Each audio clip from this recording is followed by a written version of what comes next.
it's a cold night out, so I decided to dress kind of tropical. Yeah. That's right. Yeah, it's all in the mind. It's all in the mind. People look at me and then they run outside without their coat on because they lost track of time. That's how I got it. Oh yeah. Hey, subliminal messages, and I didn't even have to say anything. Oh, good. Oh well, thinking about warm weather reminds me of some of the summertime jokes that I know. Now, there was two drunks coming out of a bar. It was a real hot day. I mean, it was like 100 degrees out. They're just sweating. They look over. There's this dog laying by a shade tree, licking his nuts. And the one bum says, "Man, I'd like to do that." And the other bum says, "If I was you, I'd pet the fucker first." Yeah. Oh. Now it's finally, it's finally past Christmas and everything. So I can tell you this one joke that we used to do, a little trick we used to play on people that, well, we didn't have cell phones, so we couldn't talk about them on Facebook. So what we do is we do this little trick. You find out everybody had a home phone. I mean, everybody had one phone, one household. So, and they had this thing called the shopper. Anybody remember the shopper? Woo! Yeah, you could write out your little ad, drop it in the box with your payment attached, and it would be in the next week's paper. And if you do it twice, it would be in next week's paper and then the following paper. It was free. Everybody got one. Whether they wanted one or not, it was at your doorstep. So if you really hated them, the best thing to do after Christmas, now this only happens after Christmas, but you got to act quick. But you say, "Want to buy used live Christmas trees? Pay top dollar." And then you put in their phone number. You know how many fucking calls they would get? A lot.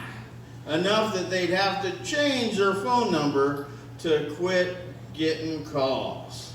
So back in my days, if you really despise somebody because they cut you off a drive-through in the McDonald's, yeah, you'd go and do the shopper and do it. Oh, man. And to this day, I'm telling you, Joey never found out who it was.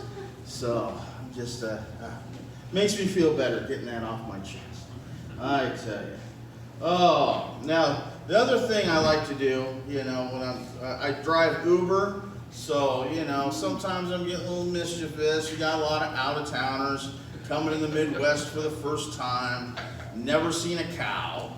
We're driving to Indianola and there's some cows there, and the girl's like, "Well, now when it gets cold out, they've got coats to put on these cows, right?" And I'm like, "Oh yeah, just as soon as they fit them for their snow boots." Yeah. Oh, and then if I'm riding around the city and you get somebody that's like from New York and they're all kind of skittish, I go, "Now, this side of town, you can only wear blue bandanas.